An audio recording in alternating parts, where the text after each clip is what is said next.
नमस्कार स्टूडेंट्स, आज अपने करने जा रहे हैं डेवलपमेंट बायोलॉजी का लेक्चर नंबर 42, 42वां लेक्चर अपने आज करने जा रहे हैं।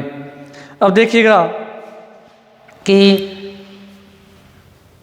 कल अपना जो टॉपिक चल रहा था, प्रीवियस क्लास के अंदर अपने डिस्कस कर रहे थे, वो था मेम्ब्रेन्स अराउंड एग, यानी कि जो अंडे के चारों ओर जो झिल्लियाँ पाई जाती हैं उनके बारे में अपने डिस्कस कर रहे थे। थोड़ा सा उसको मैं हल्का सा रिवाइज कर देता हूँ, उसके बाद में अपने आगे नेक्स्ट टॉपिक पे बढ़ते हैं। तो अपने बात कर रहे थे फॉर्मेशन ऑफ एग मेम्ब्रेन्स या मेम्ब्रेन्स अराउंड एग। तो वो अपने बात कर रहे थे कि अंडे के चारों ओर कुछ झिल्लियाँ पाई जाती है। वो झिल्लियाँ जो होती हैं वो क्यों ज़रूरी है उनको अपने जिक्र कर रहे थे, और कितने प्रकार की होती है उनका अपने जिक्र कर रहे थे। तो सबसे पहले बताया था कि जो झिल्लियाँ होती हैं अंडे के चारों ओर वो बनती कैसे हैं, पहले उनकी अगर हम बात करें तो वो मैंने बताया था कि ये स्वयं अंडे के द्वारा बन सकती हैं, या अंडे के चारों ओर पाई जाने वाली फॉलिकल सेल्स के द्वारा बन सकती हैं, या फैलोपियन ट्यूब के द्वारा स्रावित द्रव के द्वारा बन सकती है, अपने ये कह सकते हैं इसमें। तो ये जो झिल्लियाँ होती हैं, इन झिल्लियों को अपने नाम दे सकते हैं प्राइमरी, सेकेंडरी, टर्सरी। अब किसी भी अंडे के चारों ओर कम से कम 2 अंड झिल्लियाँ तो पाई जाती है, चाहे प्राइमरी सेकेंडरी हो, चाहे प्राइमरी टर्सरी हो, चाहे सेकेंडरी टर्सरी हो। कम से कम कितनी अंड झिल्लियाँ पाई जाती है? 2 अंड झिल्लियाँ तो पाई ही जाती है। और इन अंड झिल्लियों को हमने 3 भागों में बांटा था। प्राइमरी जो होती है वो स्वयं अंडे के द्वारा क्या होती है? स्रावित होती है। और अंड झिल्लियाँ मैंने बताया था कहाँ होती है? अंडे की जो सेल मेम्ब्रेन होती है उसके बाहर, और जो फॉलिकल सेल्स होती हैं उनके बीच में ये पाई जाती हैं। यानी एग मेम्ब्रेन और फॉलिकल सेल्स के बीच में क्या पाई जाती है? एग मेम्ब्रेन क्या, जो एग की जो यूँ कह सकते हैं कि कोशिका झिल्ली जो होती है उसके और जो अपने फॉलिकल सेल्स है उनके बीच में क्या होती है? ये अतिरिक्त जो झिल्ली है जो है पाई जाती है, अंड झिल्ली पाई जाती है। अब देखिएगा, सबसे पहले हम बात कर रहे थे प्राइमरी एग मेम्ब्रेन की। तो प्राइमरी एग मेम्ब्रेन जो है वो स्वयं अंडे के द्वारा क्या होती है? बनती है। किसके द्वारा बनती है? स्वयं अंडे के द्वारा बनती है। और ये 3 प्रकार की हो सकती है, यानी अलग अलग जंतुओं में इसके अलग अलग नाम होते हैं, जिसको विटिलाइन झिल्ली कह सकते हैं, जो कि मछलियों के अंदर पाई जाती है। स्तनधारियों में से जोना पॉलीसुडा कहते हैं। उसके अलावा दूसरा नाम इसका जोना रेडिएटा भी होता है, जो शार्क और अस्थिल मछलियों, उभयचरों और सरीसृप के अंदर पाई जाती है। उसके अलावा तीसरी जो होती हैं जेली आवरण, जो कि काइनोट्रमेट जंतु जो होते हैं उनके अंडे के चारों ओर पाई जाती है। दूसरी थी secondary egg membrane. Secondary egg membrane जो होती है, इनका जो निर्माण होता है ये बताया था आपको कि कौन करता है? ये फॉलिकल सेल्स के द्वारा होता है। जो अंडे का जो मेम्ब्रेन होती है उसके और फॉलिकल सेल के बीच में जो प्राइमरी एग मेम्ब्रेन के बाहर की ओर जो मेम्ब्रेन होती है उसको क्या कहा जाता है? सेकेंडरी एग मेम्ब्रेन कहा जाता है। और उसका निर्माण कौन करता है? फॉलिकल सेल्स करती है, फॉलिकुलर सेल्स करती हैं, इनपुट कोशिकाएं करती है। अब जो ये सेकेंडरी एग मेम्ब्रेन होती हैं, ये जो होती हैं एम्फीबिया, सरीसृप, पक्षी, स्तनधारियों में क्या होती है? मोस्टली ये नहीं पाई जाती है। परंतु कीटों के अंदर, एसिडियंस के अंदर, और जो साइक्लोस्टोमेटा जंतु होती हैं इनके अंदर ये किसकी बनी होती है? काइटिन की बनी होती है, जिसको कोरियोन भी कहा जाता है। किसको? सेकेंडरी एग मेम्ब्रेन को। किसको कहा जाता है? सेकेंडरी एग मेम्ब्रेन जो होती है उसको कीटों के अंदर साइक्लोस्टोमेटा और एसिडियंस जो होते हैं उनके अंदर काइटिन की बनी होने के कारण इसको क्या कहा जाता है? कोरियोन भी कहा जाता है। और सेकेंडरी एग मेम्ब्रेन जो है इसका निर्माण कौन कर रहा है? फॉलिकल सेल्स कर रही है। उसके बाद में हम बात कर रहे थे टर्सरी एग मेम्ब्रेन्स की बात कर रहे थे। तो जो टर्सरी एग मेम्ब्रेन्स जो होती हैं, ये टर्सरी एग मेम्ब्रेन्स जो है किसके द्वारा स्रावित होती है? कल आपको बताई थी। ये जो है स्वयं जो अंडवाहिनी या फैलोपियन ट्यूब होती है उसके द्वारा क्या होती है? स्रावित होती है। और ये भी है अलग अलग प्रकार की होती है, जैसे एल्ब्यूमिन के रूप में पाई जा सकती है, जो कि इलेस्मोब्रैंक्स जो मछलियाँ होती हैं इनके अंदर होती है। उसके अलावा जेली आवरण के रूप में पाई जा सकती है, जो कि मेंढक के चारों ओर पाई जाती है।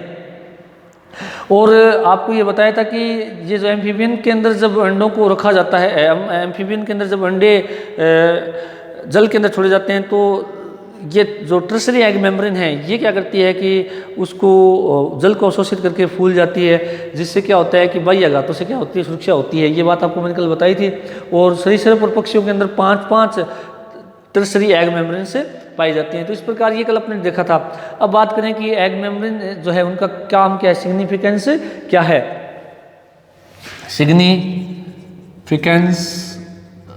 Of egg membrane, significance of egg membrane. तो सबसे पहली बात तो है बाह्य आघातों से सुरक्षा करना, आघातों से सुरक्षा करना।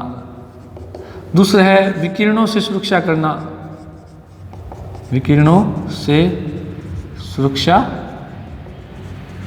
करना। किससे सुरक्षा करना? विकिरणों से।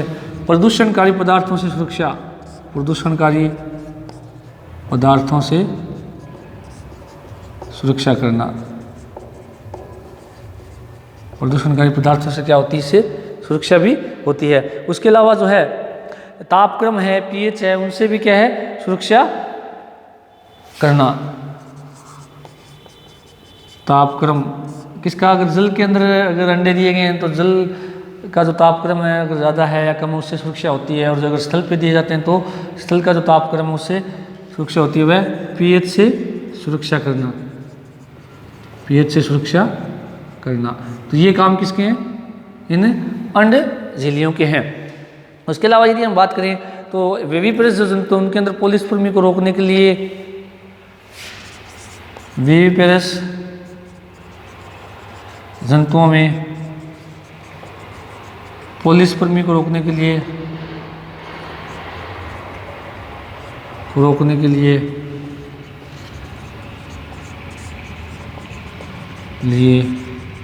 वह एक से अधिक अंडों के आपस में संयुग्मन को रोकने के लिए, एक से अधिक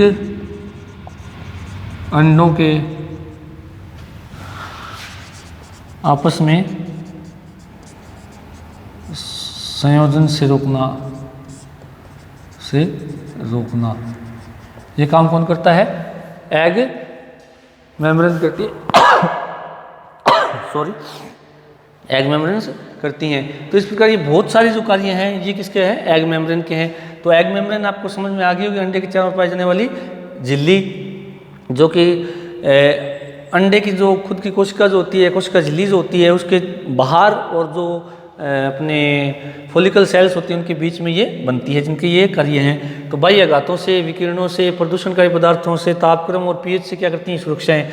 और विविपेरस जंतुओं में पोलिस्पर्मी यानी एक से अधिक शुक्राणुओं के प्रवेश को भी क्या ये रोकती हैं, और एक से अधिक अंडों के आपस में संयोजन या संलयन को भी क्या करती है? रोकती हैं। तो इस प्रकार से ये जो है टॉपिक अपना अभी यही समाप्त होता है। नेक्स्ट जो है वो है क्लासिफिकेशन ऑफ एग्स। किसका? टाइप्स ऑफ एग्स या क्लासिफिकेशन ऑफ एग्स अपना नेक्स्ट टॉपिक है।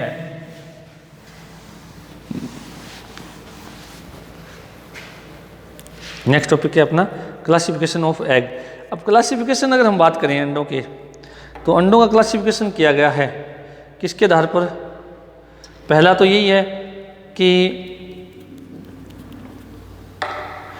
योग की मात्रा के आधार पर। किसके आधार पर? योग की मात्रा के आधार पर। दूसरा है योग के वितरण के आधार पर। तीसरा है कवच के आधार पर। चौथा है परिवर्धन के आधार पर। तो ये मुख्यतः 4 प्रकार से जो है क्या किए गए हैं अंडों का वर्गीकरण। तो अपने का नेक्स्ट टॉपिक है जो टाइप्स ऑफ एग या classification of egg basis on योग, बेसिस ऑन योग। नेक्स्ट अपना टॉपिक यही है। तो अब पित्तक क्या है, पित्तक का कार्य क्या है, ये अपने पहले डिस्कस कर चुके हैं। और पित्तक बनता कैसे है इसको भी अपने देख चुके हैं। तो अपने अब ये यहाँ पर ये बताने की आवश्यकता नहीं है कि किस प्रकार से पित्तक बनता है, क्या कार्य है। अपने सीधी बात करेंगे यहाँ पर टाइप्स ऑफ एग या classification of egg basis on योग। तो पित्तक के या यूँ कहते हैं कि अंडों को निम्न भागों में वर्गीकृत किया गया है,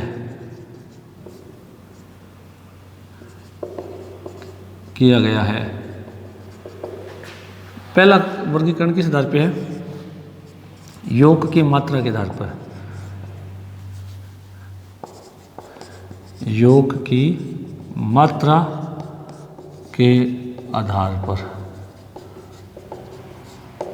दूसरा है योग के वितरण के आधार पर अंडे, तो पहला तो योग की मात्रा के आधार पर, दूसरे योग के वितरण के आधार पर, तीसरा है कवच के आधार पर, कवच के आधार पर, और चौथा है परिवर्धन के आधार पर, परिवर्धन के आधार पर। तो ये क्या है, अंडों का क्या है वर्गीकरण है, क्लासिफिकेशन है। अब देखिएगा कि अब प्रत्येक टॉपिक को अपने अलग अलग डिस्कस करेंगे। वैसे तो योग मैंने बता ही दिया क्या चीज़ है, जो कैसे बनता है, कहाँ पाया जाता है, अपने बात कर चुके हैं। अब एक छोटी सी मैं एक बात आपको बता देता हूँ कि एक अंडा जो होता है, जिसको अपने थोड़ा आगे बात करेंगे, अंडे के अंदर पोलैरिटी की बात करते हैं, पोलैरिटी इन एग, अंडे की ध्रुवता। तो अंडे के अंदर क्या होता है, दो ध्रुव होते हैं। थोड़ा सा इससे पहले ये एक टॉपिक है जो आपको जानना जरूरी है, अंडे में ध्रुवता।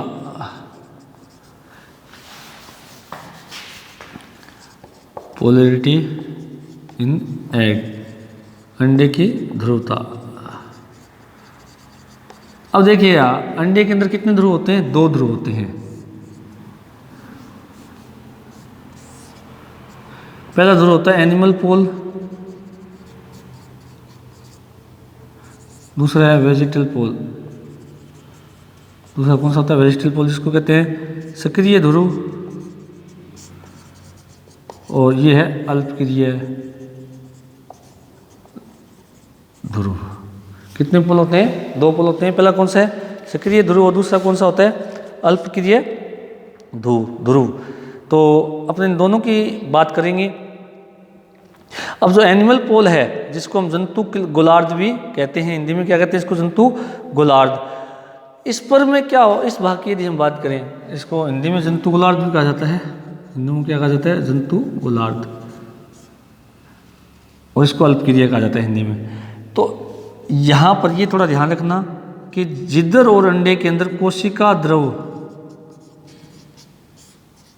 व केंद्रक पाया जाता है, केंद्रक पाया जाता है, वो क्या कहलाता है, एनिमल पोल या सक्रिय ध्रुव कहलाता है। और वेजिटल पोल क्या होता है, जिस और अंडे में क्या पाया जाता है,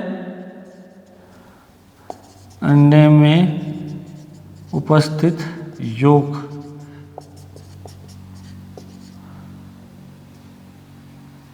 वाला एरिया क्या कहलाता है, अल्पक्रिय ध्रुव। अब जैसे हमने डायग्राम बनाए, इस तरह से बनेगा डायग्राम, मान लेते हैं हमने इसको यहाँ मान लिया अपने केंद्रक, और ये अपने मान लेते हैं पितक।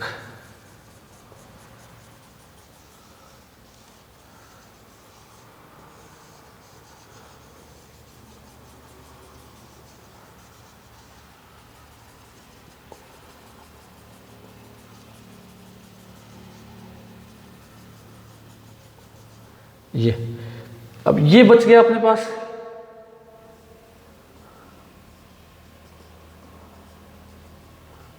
ये इस तरह से। तो ये न्यूक्लियस हो गया, ये क्या हो गया, साइटोप्लाज्म हो गया,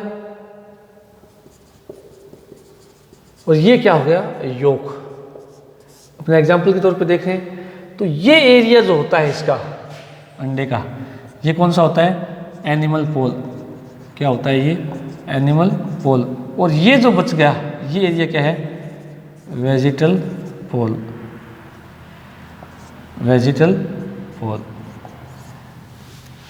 तो आपको समझ में आ गई कितने ध्रुव बन गए अंडे में, दो ध्रुव बन गए, एक तो एनिमल पोल बन गया, एक वेजिटल पोल बन गया। एनिमल पोल की क्या परिभाषा है, सीधा याद रखना है, जो सक्रिय ध्रुव भी कह सकते हैं एक प्रकार से, या जिसको जंतु गोलार्ध भी कहते हैं। और सक्रिय ध्रुव का मतलब देखिएगा, वैसे दिमाग कंफ्यूज होने वाली बात नहीं है। कोई भी कोशिका जो होती है वो तभी सक्रिय मानी जाती है जब उसके अंदर न्यूक्लियस मौजूद होता है या केंद्रक मौजूद होता है। अगर न्यूक्लियस मौजूद है तो इसका मतलब वो सक्रिय है, और यदि उसके अंदर केंद्रक नहीं है तो क्या है, निष्क्रिय माना जाता है। तो वैसे उस हिसाब को अपनी बात को ध्यान में रखते हुए कि जिधर अंडे के अंदर केंद्रक और साइटोप्लाज्म मौजूद होगा वो एनिमल पोल यानी सक्रिय ध्रुव होगा। और अब बच गया कौन सा क्षेत्र, अंडे का जो यolk या पित्तक वाला एरिया है वो क्या कहलाता है, अल्पक्रिय ध्रुव या वेजिटल पोल कहलाता है। तो ये छोटी सी एक बात है जो उसको ध्यान रखना है, क्योंकि ये बात अपने को बार बार आगे आएगी, क्योंकि बार बार मैं नाम बोलूँगा एनिमल पोल, वेजिटल पोल, तो ये आपको यहाँ पर कंसेप्ट क्लियर हो जाना चाहिए कि एनिमल पोल और वेजिटल पोल क्या है। तो ज़्यादा कोई कठिन बात नहीं है। जिधर केंद्रक और कोशिका ध्रुव सक्रिय ध्रुव यानी एनिमल पोल या जंतु गोलार्ध है, और जिधर बच गया कौन सा भाग, पित्तक वाला भाग, यolk वाला भाग, वो कौन सा है, अल्पक्रिय ध्रुव या वेजिटल पोल होता है। अब देखिएगा, आप बात आते हैं अपने मेन टॉपिक पर। अब है यolk की मात्रा के आधार पर अंडे। अब आपको मैं स्टूडेंट से एक बात फिर बता देता हूँ कि डेवलपमेंट बायोलॉजी के अंदर बात करें, या चाहे अपने आरएस का एग्ज़ाम है, चाहे आईएएस का है, चाहे कोई भी आरपीएससी का कोई भी एग्ज़ाम है, जिसमें से इम्पोर्टेंट एक टॉपिक है जो कल भी हमने पढ़ा था, टाइप्स ऑफ एग मेम्ब्रेन, वहाँ वो भी पूछी जाती हैं, एग्जाम्पल पूछे जाते हैं कि प्राइमरी, सेकेंडरी या टर्सरी एग मेम्ब्रेन कौन से जंतु में पाई जाती है। और वैसा ही आज अपने जो टॉपिक पढ़ रहे हैं वो भी आपके एग्जाम में तो आता ही आता है, प्लस में आप कोई भी कंपटीशन एग्जाम दो तो वहाँ पूछा जाता है कि जो है एग का जो क्लासिफिकेशन है वो कितने प्रकार का, ये भी पूछा जाता है, या कौन सा एग पित्तक की मात्रा के आधार पर या वितरण के आधार पर या कवच के आधार पर या परिवर्तन के आधार पर कौन सा है, कौन से प्राणी में पाया जाता है। तो ये आपको थोड़ा विशेष ध्यान रखने वाली बात है। तो सबसे पहले बात करते हैं यolk की मात्रा के आधार पर। किस आधार पर, यolk की मात्रा के आधार पर अंडे। अब देखिएगा, यolk की मात्रा के आधार पर अंडों की यदि हम बात करें तो ज़्यादा कोई कठिन बात नहीं है। इस आधार पे क्या है, अब मात्रा समझ गए होंगे कि मात्रा आपको पता ही है, या तो कम हो सकती है या थोड़ी ज़्यादा हो सकती है, या मीडियम हो सकती है या ज़्यादा हो सकती है। यolk की मात्रा इतनी हो सकती है, यानी यolk की मात्रा न हो, इन न के बराबर हो, या यolk की मात्रा सूक्ष्म हो, या यolk की मात्रा ज़्यादा हो, मतलब मध्यम हो। मध्यम मतलब या क्या हो,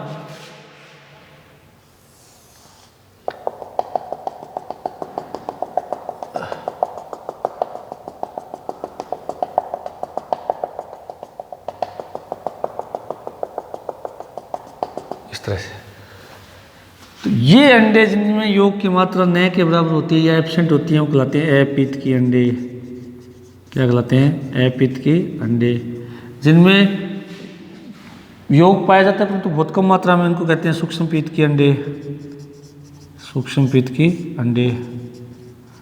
और जिनमें यolk की मात्रा सूक्ष्म पित्त की से तो अधिक होती है, अति पित्त की से कम होती है, उनको कहा जाता है मध्यम पित्त के अंडे, मध्यम पित्त के अंडे। और जिनमें यolk की मात्रा बहुत अधिक होती है उन्हें कहते हैं अति पित्त के अंडे, उन्हें क्या कहा जाता है, अति पित्त के अंडे। तो मेरे हिसाब से समझ में आ गया यolk की मात्रा कितनी है। तो यolk की मात्रा के आधार पर जो अंडों की यदि हम बात करें तो यदि पित्त की मात्रा बहुत कम है तो अपित्त की थोड़ी ज़्यादा है, सूक्ष्म है तो सूक्ष्म पित्त की, सूक्ष्म पित्त की से तो ज़्यादा और अति पित्त की से कम है तो मध्यम पित्त की, और अति पित्त के अंडे आप समझ रहे हैं पित्त की मात्रा क्या होगी, बहुत अधिक होती है। अब यदि हम बात करें कि जो अपित्त के अंडे हैं इसका एग्जाम्पल कौन है, यूथेरियन एग्जाम, कौन से एनिमल्स होते हैं, यूथेरिया, यानी खुद मनुष्य किसका एग्जाम्पल है, इसे अपित्त की अंडों का एग्जाम्पल है।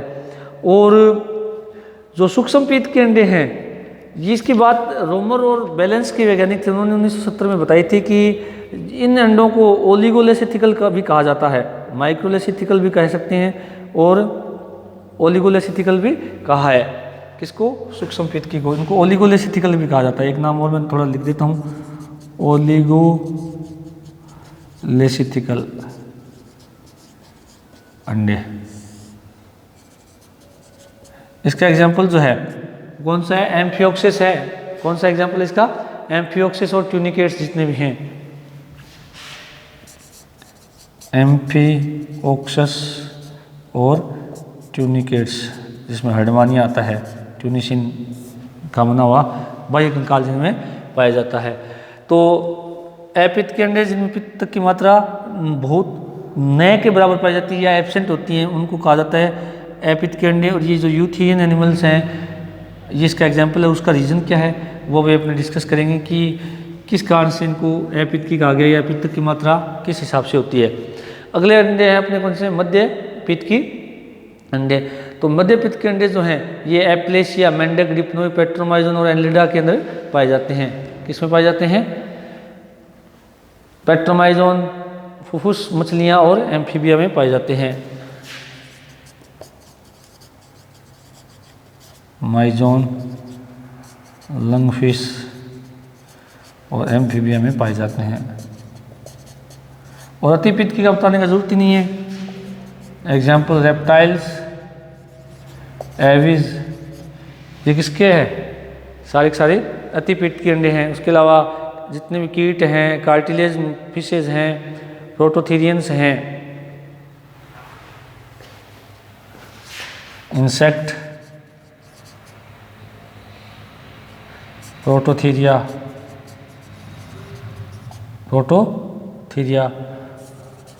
कार्टिलेज फिशेज, ये सारे किसके एग्जाम्पल हैं? अतिपित्त की अंडों के एग्जाम्पल हैं। मेनली अपने जो पढ़ते हैं वो रेप्टाइल्स और एविज है, और जो मेनली पूछा जाता है इन रेप्टाइल और एविज के अलावा जो है वो इसमें से पूछा जाता है। एक मिक्साइन, ये सारे क्या हैं? अतिपित्त की अंडे हैं। अब देखिएगा